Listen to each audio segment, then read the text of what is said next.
Mikelemi, mikudo zoli. Mi babona tinu menu mi do gbe mi no yin wana do mi de so weze gbe oro le gbe owo na mi ndudu no mi do ene ohun yo vo gbe mi ze oro eno na mi ndudu o e ka jro do mo do ya no to meton yo gbere vo na me ndudu a cambio mikudo wanyin beaucoup do ali beaucoup do tonu sise no yiro miton do nu koyi to ton zokon mina bio yevo melo boyni tito debo blavo me manse fongbe gandia eloren ena henu de yipeo ene utu mi dole hoe mina doelo dion nino gbe mi me Beyoncé ome e so gbe kwa zo po pepepe a amo mina blog mo bonu ni mama chi de nu medele o hoe do gbe mi ka ja o ka do vivetin bo mi dona do to menu me jija yan bibo mi do ko de na cambio mi dele gudo mi na cambio mi dele Abomey le 23 février 2022. Cérémonie de remise de parchemin au premier impétrant en fin de cycle primaire du premier centre d'éveil du continent noir. Communication sur le thème « Quel système éducatif pour une nation ?»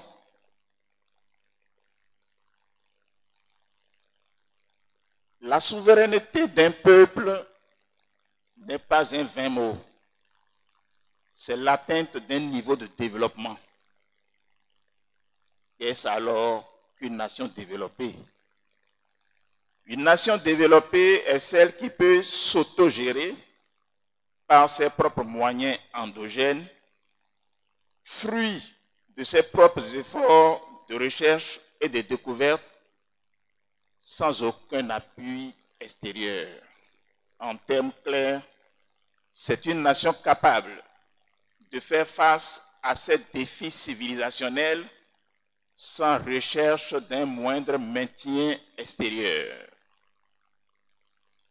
Quand pourrait-on dire alors qu'une nation est en voie de développement? La nation est dite en voie de développement lorsqu'elle a pu s'approprier l'esprit inventif laissé en héritage par son peuple ascendant pour son perfectionnement, ou lorsque cette nation en son temps a pu mettre en place les bases de son développement à travers un esprit inventif à perfectionner plus tard d'une descendance à l'autre. Nous remarquons alors que de la définition d'une nation développée à celle d'une nation en voie de développement, il n'y a qu'un seul centre d'intérêt commun, à savoir le développement de l'esprit capacitaire inventif de la nation. Dans cette condition, en l'état actuel de l'évolution du monde, de quel côté se positionne ma nation, la République du Bénin, et à l'échelle continentale, l'Afrique noire, mon continent? Réponse. À l'étape actuelle, les deux ne se positionnent nulle part. Et pour cause. Avouons-le, les nations africaines ont au début pris une fausse voie, celle de l'incapacité inventive et productive. En effet, à une époque de l'existence et sous la pression des envahisseurs étrangers, les peuples des nations africaines ont ignoré qu'à leur origine existent deux promoteurs de développement, à savoir la terre, qui est la mère nourricière à lait perpétuel, et les langues maternelles, seules créatrices de la capacité inventive de son peuple, utilisateur de ces langues dans un destin préétabli. Le couple ancestral, terre, langue maternelle, un noyau dur et seul géniteur de la capacité inventive de son peuple, et donc alors constructeur de son développement, est un noyau sacré et dont la sacralité n'accepte jamais la moindre profanation par l'importation d'une langue étrangère à la terre. Il va sans dire que pour bénéficier des ressources de sa terre identitaire, de l'extraction à la transformation et à la mise en usage, il faut lui faire entendre le langage de son premier et vrai partenaire authentique, c'est-à-dire la langue identitaire avec laquelle elle vit en couple. À défaut, c'est-à-dire en cas d'adoption d'une langue étrangère par le peuple, le couple originel se sent profané et tout comme le comportement de la tortue face au danger, se referme dans sa carapace et bloque toutes les voies d'accès à ses ressources. Ainsi, ce peuple peut passer plusieurs générations de vie sur sa terre à piétiner les ressources d'amélioration de son cadre de vie sans jamais les découvrir et les extraire. Cela revient à dire que les langues maternelles parlées au sein d'un peuple sont les seuls porte-parole de ce peuple auprès de sa terre identitaire. On comprend alors que pour avoir adopté les langues étrangères sur la terre de ces nations, l'Afrique soit encore à la traîne avec ses intenses ressources minières et incapable de pouvoir les extraire de son chef. Si la domination d'une langue étrangère sur une terre d'abri constitue un danger pour le développement de son peuple, il s'impose alors à la nation de prendre en charge elle-même l'éducation de son peuple dans ses langues maternelles identitaires, en tenant compte de toutes les réalités endogènes adaptées à sa terre de couverture.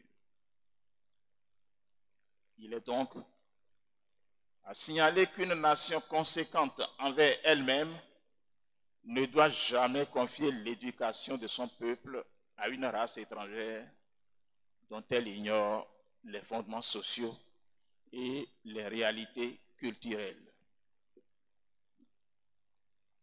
C'est d'une lâcheté et d'un lacisme suicidaire qu'une nation abritant une terre identitaire se déclare incapable d'intelligence, de savoir et de savoir-faire pour éduquer ses propres fils.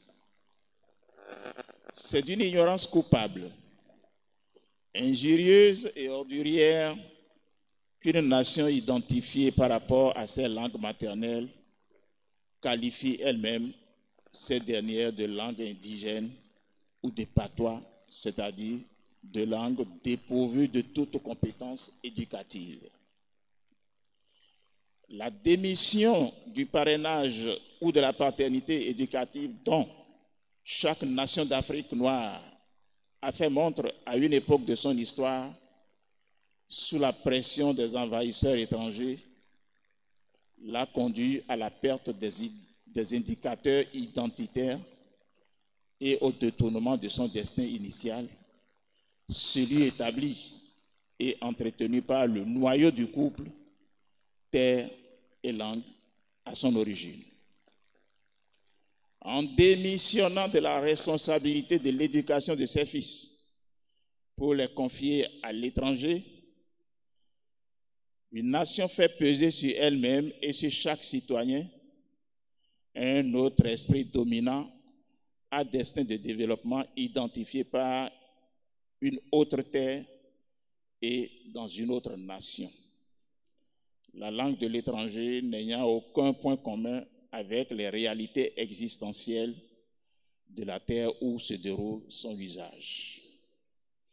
Cela est considéré comme une provocation qui alors rend la terre indisponible à toute requête du peuple. Ainsi, la langue étrangère à destin étranger produit un citoyen étranger à son propre territoire. L'exemple d'un Aboméen, par exemple, qui est incapable de s'exprimer enfant convenablement, mais qui se plaît bien d'être professeur d'anglais ou de français, journaliste de langue française, médecin en français, etc., etc. Ce qui est certain, dans une langue étrangère, on a beau accumuler des connaissances scientifiques ou techniques, mais on y reste toujours un simple restituteur théorique de la chose apprise, sans jamais parvenir à sa transformation concrète et pratique pour impacter le développement de sa nation. Vu que seule la langue identitaire demeure le mobile de développement d'une nation et de son peuple, une nation qui importe tout, y compris sa langue de travail, peut-il en l'état prétendre être en voie de développement? La réponse déductible est tout simplement non. Alors, il est donc d'un mensonge caractéristique et officiellement validé que de dire que l'Afrique ou ses nations sont en voie de développement. Nous n'avons même pas encore trouvé la voie pour penser y être. Nous avons tendance à nous confondre aux peuples desquels nous importons la modernité pour améliorer tant soit peu notre cadre de vie de façon passagère. Cela n'est qu'une farce, un simulacre et n'a rien à voir avec notre niveau de vie réel. Les peuples africains d'avant les envahisseurs esclavagistes et coloniaux pouvaient prétendre avoir été en voie de développement, car seuls face à leur destin, ils ont utilisé uniquement leur langue maternelle identitaire pour découvrir les deux composantes de base de développement d'une nation, à savoir le feu et le fer. Mais avec la présence des envahisseurs et la politique d'adoption de langues étrangères comme langue officielle de communication et de travail, l'Afrique s'est vue retourner tout bonnement à l'époque primitive avec la perte des bouts des cordes de découverte tissées par les ancêtres et l'inexistence d'un alphabet pour écrire ces archives. Question: où est passé le bout de corde tissé du feu découvert par nos ancêtres? Où est passé le bout de la corde tissée du fer découvert par nos ancêtres? Où est donc passé le bout de la corde tissée des machines artisanales à tisser inventées par nos ancêtres et qui leur permettaient de se vêtir? Aucun de ces bouts de corde tissés ancestrales n'est visible en ce moment pour être accessible et assurer la continuité de la descendance. L'Afrique sous le joug des langues étrangères, a eu son destin primitif à capacité inventive rayée et devra alors tout reprendre à zéro. Dépourvue de toute capacité inventive et productive, l'Afrique d'aujourd'hui ne peut même pas authentiquement vêtir son peuple. Et ce peuple est complètement nu aujourd'hui. Mirez-vous de la tête aux pieds, vous vous rendrez compte qu'en réalité, rien de tout ce que nous portons ne provient authentiquement d'aucun pays africain, encore moins de la République du Bénin. Et c'est la réalité de cette nudité que nous présente le comportement vestimentaire de nos deux génies, à savoir Adibet Bédji et Wessé Aïbedekin Videwenu. Nos deux compatriotes du Nouveau Monde, initiateurs du Nouveau Monde pour toute l'Afrique et à partir du Bénin.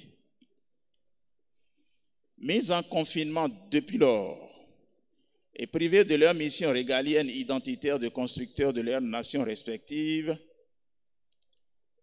les langues alors en voie de disparition se sont réunies pour revendiquer leur restauration dans chacune de leurs langues d'origine respectives.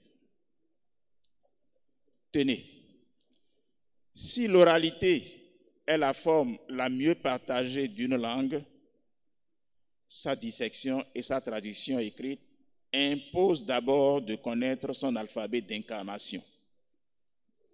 Et son usage académique fonde sur son interprétation scientifique, qui tous deux ne relèvent que du génie de la langue elle-même. Or, la politique d'inaccessibilité aux langues du terroir finement orchestrée par les promoteurs des langues étrangères, une politique sous forme de hauts fourneaux, installée autour des anciennes cordes d'invention et de découverte des ancêtres, n'est pas décelable à l'échelle humaine. Il fallait une disposition d'inspiration transcendante pour y parvenir. Le seul être capable d'une telle mission, retrouvé sur la terre africaine et précisément au Bénin par le consortium de toutes les langues en voie de disparition, fut notre compatriote Adibet Bédji, originaire de Dangbo et natif d'un petit village appelé Mondotokpa. Quel honneur, quelle considération et quelle fierté pour ce petit pays que d'être choisi à travers l'un de ses dignes fils pour dénouer la situation périlleuse dans laquelle végète l'Afrique et ses nations et sans porte de sortie apparente. Mais, chers compatriotes, la tâche ne sera pas facile. Il faudrait avoir côtoyé l'homme de son vivant pour s'en convaincre. Le premier coup d'envoi de cette mission de conquête de souveraineté pour les nations fut l'arrestation et l'incarcération du missionnaire par les gouvernants de son pays de l'époque pour une durée de 7 ans, sans procès ni jugement, pour avoir simplement adressé un message prophétique d'avertissement sur la sécheresse financière qui guettait le pays et pourtant vécu après par la nation en 1983. Chose curieuse, au cours de la 7e année de son incarcération, il a renvoyé encore au même gouvernant le même message pour lequel il avait été incriminé. Mais cette fois-ci, ces derniers ont plutôt jugé de l'amnistier et de le libérer. Comme quoi, il peut arriver que dans le temps, les mêmes causes produisent des effets contraires. Dans la recherche de la maquette de développement qu'est l'alphabet pour la reconquête de la souveraineté de sa nation et par-delà de son continent, l'homme restait sans manger ni boire pendant plusieurs semaines. Et pour manger, il faut manger comme des hommes de l'époque primitive. Par exemple, une boule d'acassa accompagnée de l'huile rouge sans sel ni piment et devra parcourir toutes ces distances à pied, quelles qu'elles soient. Très touché un jour par les conditions crasses auxquelles il était soumis, nous avons eu la curiosité de lui demander pourquoi devrait-il subir tant de peines et quelle pouvait en être la finalité. Nous étions en 1989. Il nous a regardé tant soit peu et puis, de bien, servi un sourire narquois avant d'ajouter: mes frères, notre époque est historique à nul autre pareil. Ce qui est certain, quand la nature parlera à partir de ce petit pays, le monde entier entendra. Courant 1994, à l'entame de l'une de nos rencontres ordinaires, il s'exclama: ça y est, ce que tout le monde attend de mes œuvres est là. L'alphabet des peuples pour l'autonomie de chaque nation du monde est inventé. Il a 33 lettres, dont 24 consonnes et 9 voyelles. Après 13 années d'enseignement sur le dit alphabet dénommé Angun Bekun, et au cours desquels l'inventeur du joyau a utilisé cet alphabet pour écrire beaucoup de livres avec des titres variés, il a regagné l'au-delà le 25 janvier 2007. Orphelin de maître, nous avons pourtant continué les enseignements sur l'alphabet en formant 2 groupes d'instruction. Un premier à son domicile à Dambo, à Modotopa, et un autre à Cotonou. En 2013, nous étions en pleine séance d'enseignement sur l'alphabet lorsqu'apparut un apprenant peu ordinaire. S'étant approché de nous, il se déshabilla et voudrait savoir si les gens de Bekun pouvaient lui guérir les multiples lésions qui jonchaient son corps. Nous avons répondu que la guérison dépendra du respect des instructions qu'on lui donnera sur les tisanes à utiliser. Des statuts d'apprenant, celui-ci commença à développer des valeurs étonnantes et parvenait à décoder même certains messages codés de Alibert Togbeyi, ne l'ayant jamais côtoyé de son vivant. Très tôt, il adopta aussi le style vestimentaire de Togbeyi, un régime nourricier tout aussi particulier. Aucun doute, de façon spectaculaire, le successeur de Togbeyi venait de naître. La particularité de ce successeur, c'est d'avoir mis en place un système éducatif pluridisciplinaire en un temps record fondé sur l'alphabet. Le nom de ce dernier, c'est Wesse Ayigbedeken Videwenu, fondateur du premier centre d'éveil du continent noir. Mais le 19 mars 2019, lui aussi s'en est allé, nous laissant encore une fois orphelins de maître. Chers invités, le monde a changé d'ombre et le nouveau monde en cours, celui de développement et de l'éveil du continent noir, a voulu son soleil levant à partir du Bénin pour s'étendre sur tout le continent. Nous devons en être fiers et c'est pour avoir compris le sens d'une telle fierté que le groupe de promotion de Gbekun, témoin oculaire des événements, s'accroche malgré la tergiversation du peuple à nous comprendre. Ne vous y trompez pas. Aussi longtemps qu'un peuple n'aura pas découvert l'alphabet d'incarnation de ses langues identitaires, un développement civilisationnel rationnel, tangible et évolutif lui sera difficile. Voilà qui peut interpréter l'involution de l'Afrique noire et de ses nations depuis toujours, un continent pourtant ivre de matières premières. En ce qui concerne le cas précis de notre nation, la République du Bénin, nous posons les questions suivantes.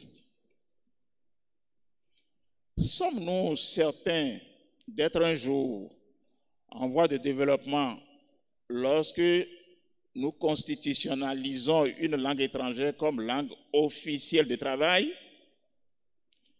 Sommes-nous sûrs d'être un pays en voie de développement un jour lorsque le nom de la nation est sous le joug d'une langue étrangère? Comment pourrions-nous un jour nous vanter d'une voie de développement lorsque l'hymne national, qui est un chant de gloire de la génération actuelle et de la reconnaissance des exploits des ancêtres, est chanté dans une langue étrangère?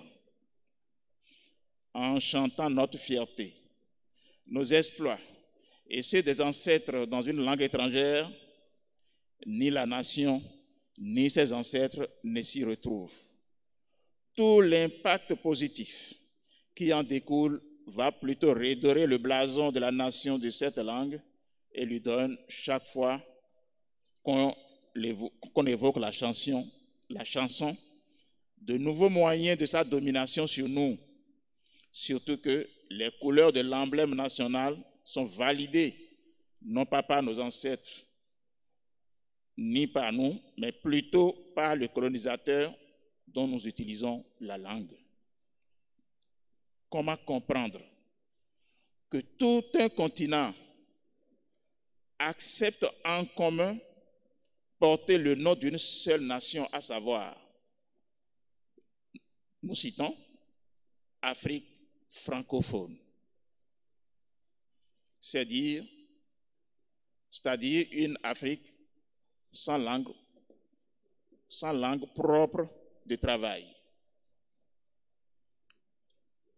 Conscient que les populations du Bénin profond n'ont pas l'information de l'impact négatif que la langue étrangère a sur le destin de son utilisateur, et qu'elles ignorent encore qu'un alphabet existe, le groupe de promotion de Gbekun, l'alphabet des peuples pour l'autonomie de chaque nation du monde, sans le moindre souci de recherche d'un maintien quelconque, a entrepris en collaboration avec Top Media, que nous saluons en passant, une tournée nationale dans les 77 communes du pays. Tournée au bout de laquelle nous avons formulé en direction des gouvernants et de la nation tout entière les 7 doléances que voici. Petit 1.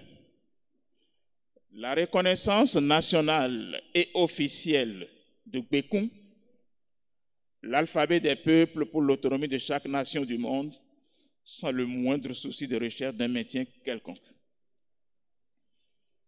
Petit 2. La reconnaissance nationale et officielle du système éducatif en langue nationale fondé sur l'alphabet Gbekun et ses programmes académiques pluridisciplinaires. 3.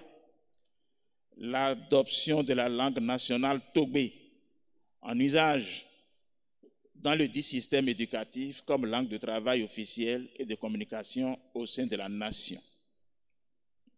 4.